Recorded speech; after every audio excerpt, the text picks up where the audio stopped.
Hello everyone, welcome back to Pathshala by KP. So ऑली board के live mock test में इस बार जितने भी अच्छे क्वेश्चन पूछे गए हैं मैथ्स के, उसका सोल्यूशन कराने वाला हूं मैं। सारा क्वेश्चन इंक्लूड नहीं किया है मैंने क्योंकि इस बार थोड़ा लेट भी हो गया था और बाकी क्वेश्चन इजी ही है, तो जितने भी अच्छे क्वेश्चन हैं बस उसको इंक्लूड किया है मैंने इस वीडियो में।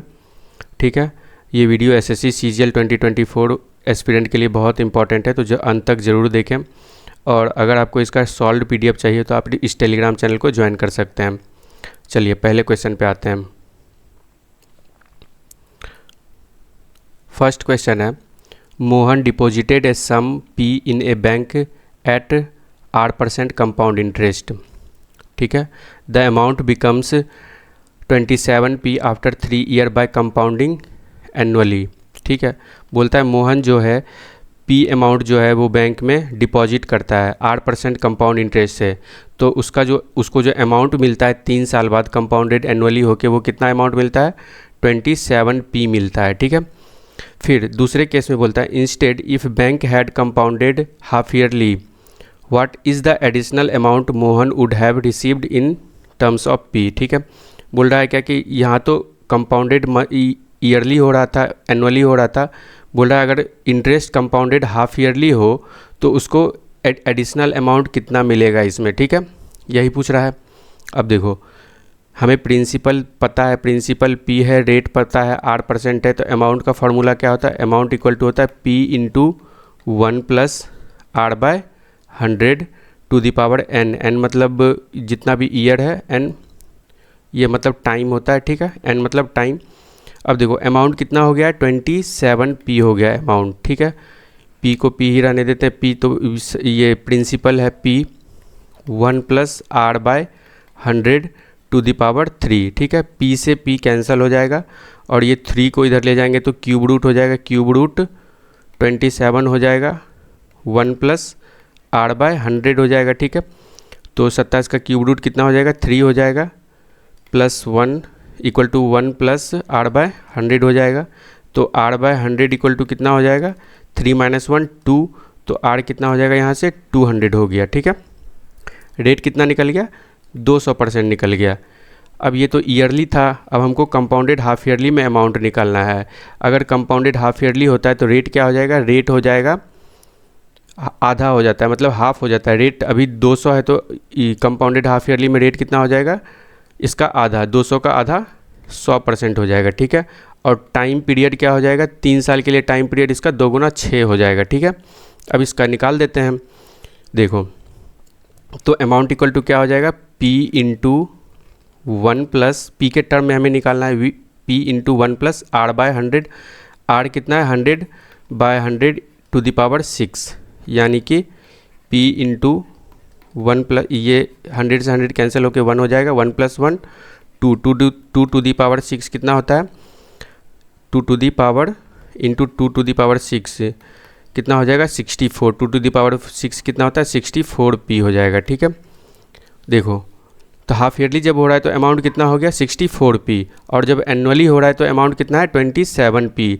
बोल रहा है एडिशनल अमाउंट कितना मिलेगा अगर कंपाउंडेड हाफ ईयरली होगा, तो एडिशनल अमाउंट कितना मिलेगा, 64p में से 27p को सब्ट्रैक्ट कर देंगे। ठीक है, p 14 में से 7 जाएगा, 7 बचेगा यहाँ, 5 में से 2 जाएगा तो 3, 37p एक्स्ट्रा अमाउंट मिलेगा उसे। ठीक है, तो इसका आंसर हो जाएगा D number, option number D. Next सवाल पे आते हैं। नेक्स्ट सवाल है, find the possible values of a for which the following system of equation has no solution. ये 2 इक्वेशन दिया गया है और इसका बोला गया है नो सॉल्यूशन। अब देखो जैसे 2 इक्वेशन दिया रहता है, a1x square plus b1x plus c equal to 0 और a2x स्क्वायर प्लस a2x मत लो, यहाँ पे ले लो a1x और b1y, a2x b1y plus c equal to 0। 2 equation हो गया। अगर बोल देते हैं हम लोग यूनिक सॉल्यूशन, यूनिक सॉल्यूशन के लिए क्या होता है, यूनिक सॉल्यूशन यानी कि 1 सॉल्यूशन के लिए क्या होता है, यूनिक सॉल्यूशन बोलो या फिर 1 सॉल्यूशन। 1 सॉल्यूशन के लिए क्या होता है, A1 by A2 is not equal to B1 by B2, ठीक है। और इनफाइनाइटली मेनी सॉल्यूशन के लिए क्या होता है, मेनी सॉल्यूशन लिख देता हूँ मैं बस। मेनी सॉल्यूशन के लिए क्या होता है, A1 by A2 equal to B1 by B2 equal to C1 by C2 होता है। और नो सॉल्यूशन के लिए क्या होता है, नो सॉल्यूशन के लिए होता है, यहाँ पे लिख देता हूँ, नो सॉल्यूशन के लिए होता है A1 by A2 is equal to B1 by B2 is not equal to C1 by C2, ठीक है। तो हमें यहाँ पे बोला गया है, ये दो इक्वेशन दिया गया है, इसका नो सॉल्यूशन है, ठीक है, नो सॉल्यूशन। तो A1 by A2 equal to B1 by B2 करेंगे हम लोग, तो इससे हमारा A का वैल्यू निकल जाएगा, ठीक है। A1 बाय A2, इस इक्वेशन में A1 क्या है, 9A माइनस 5, मतलब x का जो कॉफिशिएंट होता है वही A1 होता है, ठीक है। 9A माइनस 5 बाय A2 क्या हो जाएगा, 2A इक्वल टू B1 क्या हो जाएगा, 7A प्लस 3 बाय, इसमें B2 क्या हो जाएगा, A प्लस 4, ठीक है। अब देखो हमें A का वैल्यू निकालना है। A का वैल्यू तो इन्हीं चारों में से कोई वैल्यू सेटिस्फाई करेगा, ठीक है। क्यों ना ऐसा, इसको इक्वेशन को सॉल्व नहीं करके हम इसमें वैल्यू पुटिंग करके देख लेते हैं, ठीक है। अगर हम पहला ऑप्शन देखें, 1 अगर हम पुट करते हैं, 1 अगर पुट करते हैं तो यहाँ कितना होता है, 9, एक जगह अगर हम 1 पुट करते हैं तो 9 माइनस 5 इंटू बाई 2, ठीक है। 9 माइनस 5 हो जाएगा कितना, 4/2, यानी कि 2/1 हो जाएगा, ठीक है। एक मिनट, सॉरी, यानी कि 2/1 हो जाएगा ये। अब इधर इसको चेक कर लेते हैं, 7 इंटू 1 7 प्लस 3 10 और 4 प्लस 1 5, यानी कि 2/1। 1 पे तो सेटिस्फाई कर रहा है। अब 3 पे देख लेते हैं, 3 पे देख लेते हैं A का वैल्यू। अब अगर 3 पे चेक करें तो 9 तिया 27, 27 माइनस 5 बटे 3 दूनी 6, 27 माइनस 5 कितना हो जाएगा, 22 हो जाएगा, 22 बटे 6 यानी कि 11/3 हो जाएगा। अब इसमें अगर चेक करें, इसमें अगर चेक करते हैं 3 पे, 7 या 21 3 24 बटे 4 3 7, ये सेटिस्फाई नहीं किया, यानी कि ये 1 और 3 पे सेटिस्फाई नहीं किया ये वैल्यू, ठीक है। अब दूसरा ऑप्शन चेक करते हैं, ऐसे ही फटाफट चेक करेंगे, ठीक है। मैं तो आप लोगों को समझाने के लिए इतना कर रहा हूँ, आप लोग फटाफट चेक करेंगे, ठीक है। देखो 1 पे ये सेटिस्फाई कर रहा था, तो हम दूसरा ऑप्शन 1 वाला ही चेक कर लेते हैं। ये 1 वाला, दूसरा ऑप्शन में एक 1 और 3 है और एक 1 और 4 है, तो इस 1 और 1 वाला सेटिस्फाई करवा लेते हैं, देख लेते हैं, चेक कर लेते हैं। 9, ये तो 1 पे तो सेटिस्फाई कर ही रहा था, 2/1 हो रहा था, इधर भी 2/1 हो रहा था 1 पे, A इक्वल टू 1 पे, ठीक है। अब A इक्वल टू 3 पे, A इक्वल टू 4 पे, A इक्वल टू 4 पे देख लेते हैं। 9 चौके 36 माइनस 5 31 हो जाएगा, फिर 4 दूनी 8 हो जाएगा, ठीक है। 7 चौके 28, A इक्वल टू अगर 4 रखे थे, ये इधर क्या हो जाएगा, 7 चौके 28 3 31 और 4 प्लस 4 8, यानी कि 31/8, 31/8 आ गया दोनों तरफ, यानी कि 1 और 4 A का वैल्यू सेटिस्फाई कर रहा है, यानी ऑप्शन नंबर C हो जाएगा इसका आंसर, ठीक है। चलो नेक्स्ट सवाल पे आते हैं। नेक्स्ट सवाल है, बोला गया the table below provides information about the price in rupees of some numbers of article sold by shopkeeper. बोला the price of how many article is at least 30 but less than 40। बोल रहा है क्या कि कितने आर्टिकल का जो price है वो कम से कम 30 है लेकिन 40 से कम है। तो देखो लेस देन 10 कितना है, 4 है। लेस देन 20 कितना है, ठीक है, लेस देन 20 10 है।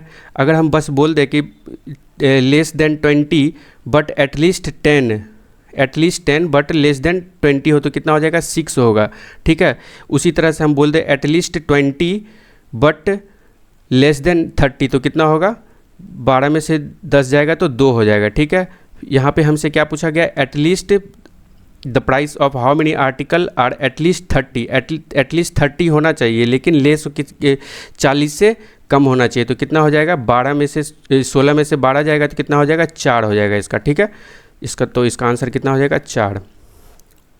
नेक्स्ट सवाल है 3 type of wooden sticks of length 150 centimetre, 180 centimetre, 120 centimetre respectively are joint together to form 3 large sticks such that the length of each large stick is equal and only one stick of similar length are used to form large stick, then find the maximum number of small sticks used to form large stick. 3 type का wooden stick का length दिया गया है 150 centimetre, 180 centimetre, 120 centimetre. इसको join करके 3 large stick बनाया गया, तीनों का इक्वल लेंथ है, ठीक है।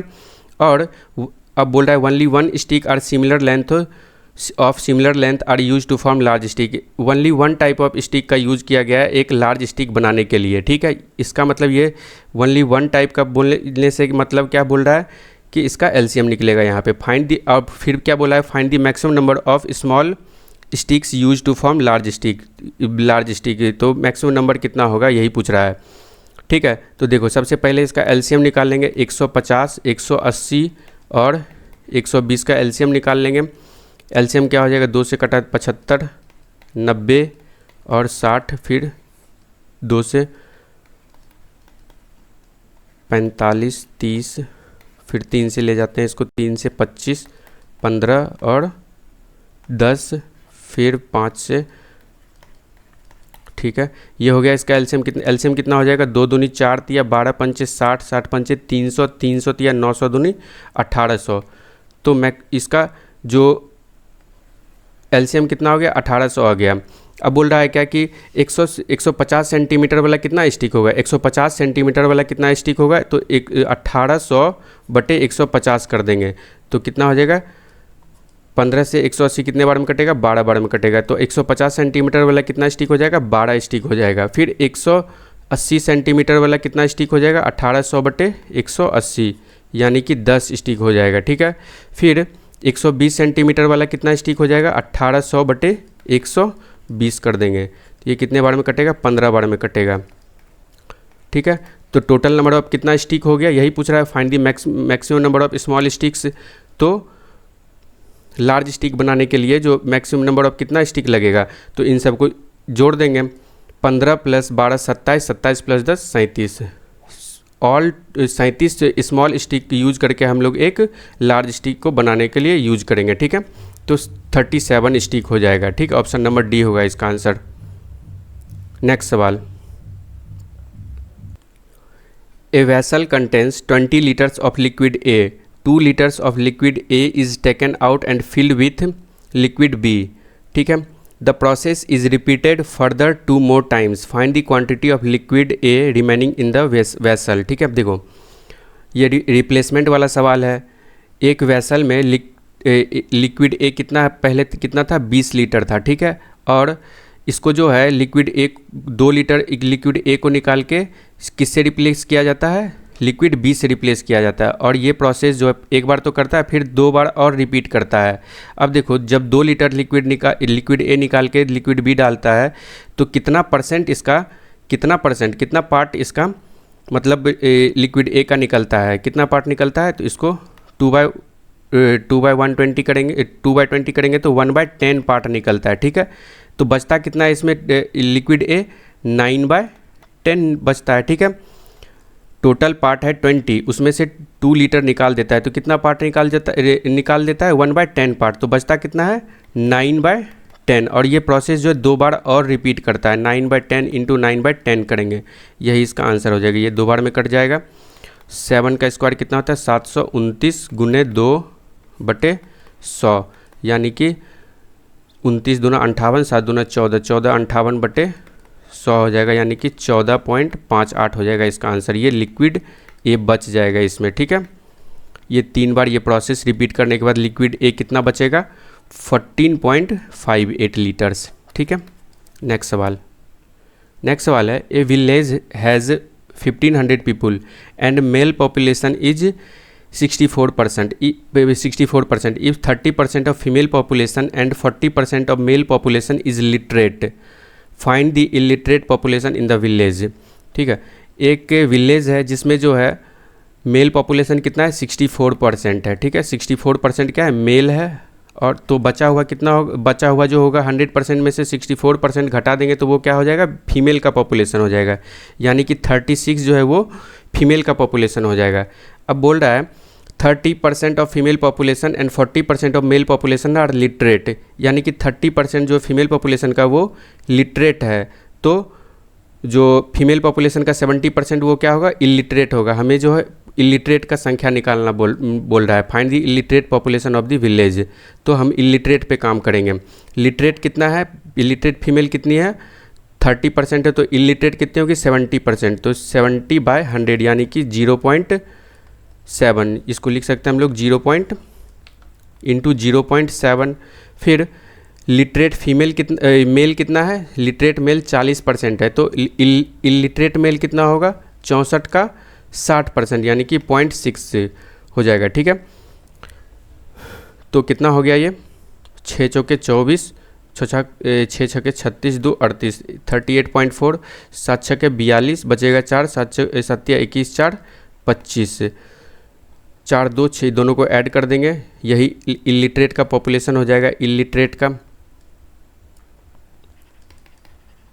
यही इलिटरेट का परसेंटेज हो जाएगा, टोटल परसेंटेज 4 2 6, 8 5 13, बचेगा 1 3 2 5 1 6, यानी कि 63.6 क्या हो जाएगा, इलिटरेट का परसेंट। 1500 में से अब 63.6% निकाल दो, यही हो जाएगा इसका आंसर। परसेंट रहेगा तो परसेंट से ये 2 कट जाएगा, 2 0, अब 15 छक्के 90, बचेगा 9, 15 3 45, 9 45 9 54, बचेगा 5, 15 छक्के 90 5 95, और 1 पॉइंट था तो यहाँ से 1 0 कट जाएगा, तो इलिटरेट पॉपुलेशन कितना हो जाएगा, 954 1500 में से। ठीक है, नेक्स्ट सवाल है, in triangle PQR S is a point on QR and ST is parallel to QP।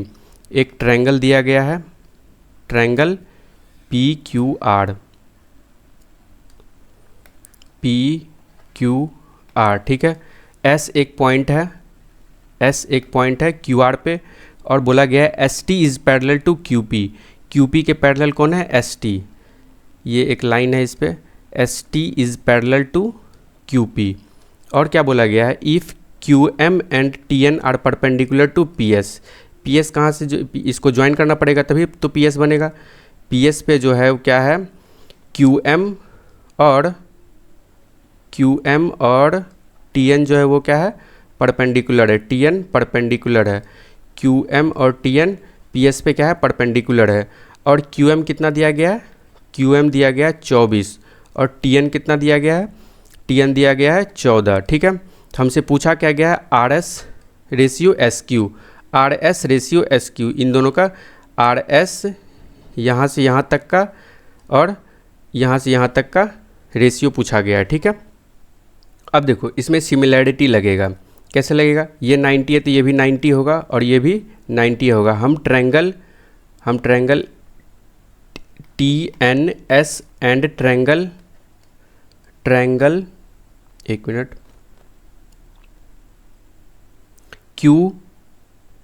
Triangle QMP पे काम करेंगे। ठीक है, देखो इस ट्रायंगल ये तो 90, TNS से TNS में ये 90 हो गया, और QMP में ये 90 हो गया। ठीक है, और ये जो है PQ और ST जो है वो पैरेलल है, और ये एक PS जो है क्या है, वो ट्रांसवर्स है, यानी कि ये एंगल और ये एंगल क्या होगा, इक्वल हो जाएगा।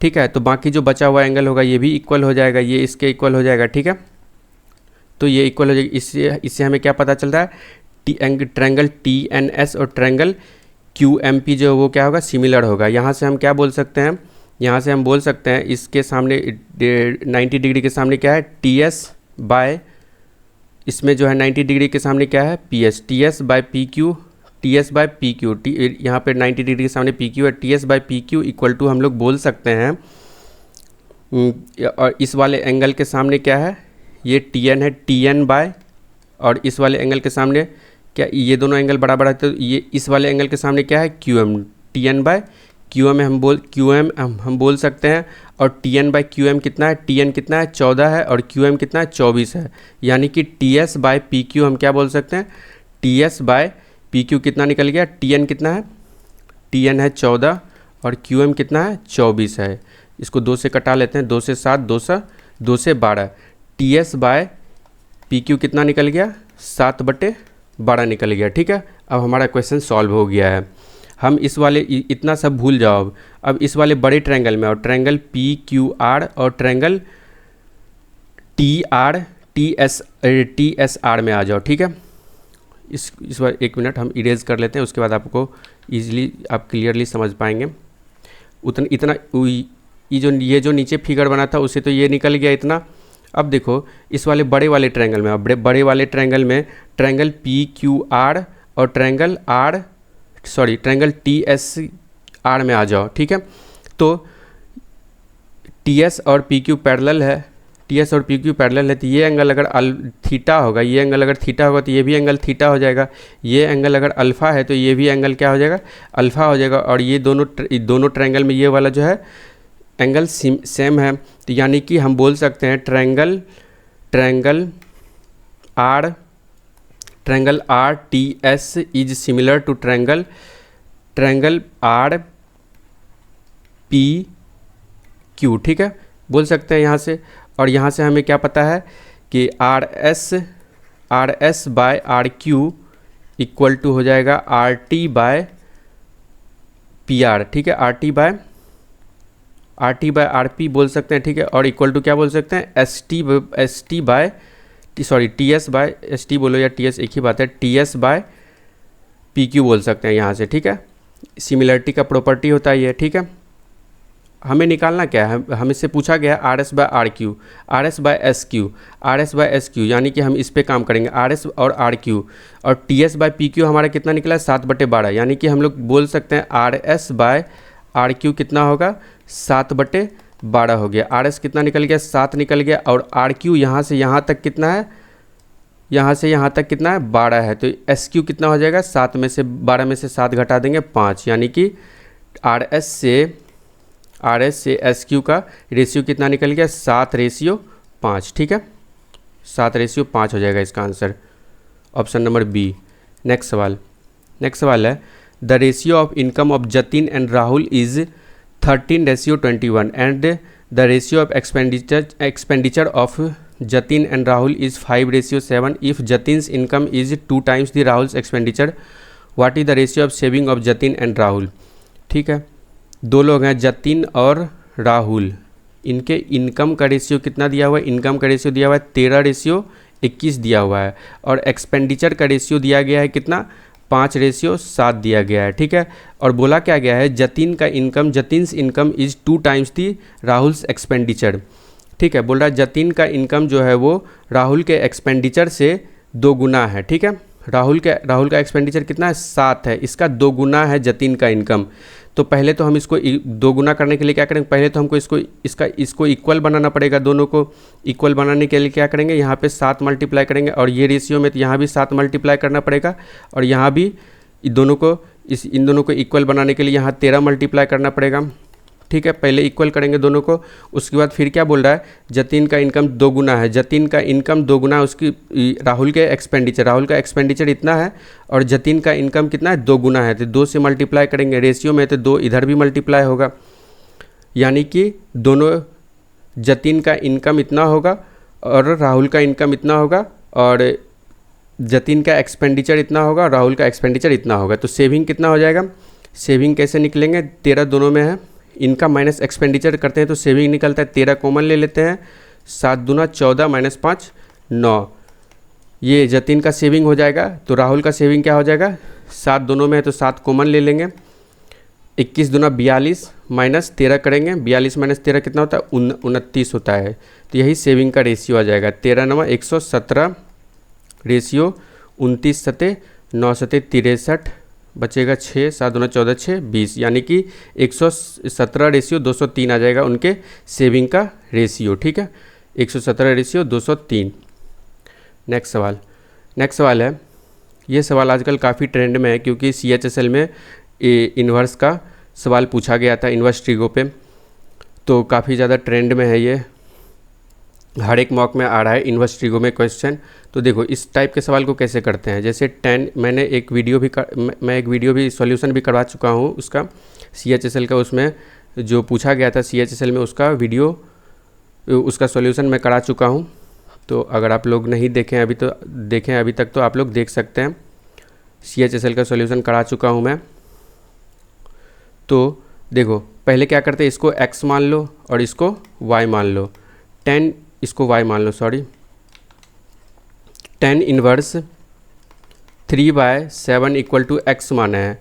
तो 10x ये इन्वर्स है तो इधर 10 को इधर ला सकते हैं, तो 10x क्या हो जाएगा, 10x हो जाएगा 3/7 और फिर tan इनवर्स 5/21 कितना दिया हुआ है, y माना है हम लोगों ने, तो 10y कितना हो जाएगा, यहाँ से ये इन्वर्स है इधर जाएगा तो 10y हो जाएगा, 10y इक्वल टू कितना हो जाएगा, 5/21 हो जाएगा। ठीक है, अब देखो x प्लस वाई कैसे आएगा, हम अगर 10x प्लस वाई अगर निकाले, 10x प्लस वाई कितना होता है, 10x plus 10y into 1 minus 10x into 10y होता है। ठीक है, x कितना है, 10x कितना है, 10x है 3/7 प्लस 10y कितना है 5/21 है, बाय 1 माइनस 3/7 गुना 5/21। ठीक है, इसको सॉल्व कर देंगे, ये क्या है 10x प्लस वाई का वैल्यू निकलेगा। ठीक है, देखो ऊपर हम एलसीएम लेंगे तो 21 एलसीएम होगा, 3 तिया 9 प्लस 5। ठीक है, और नीचे क्या हो जाएगा, 21 सत्ते 147, 147 माइनस 15/147। ठीक है, ये 21 से 7 बार में कैंसिल हो जाएगा,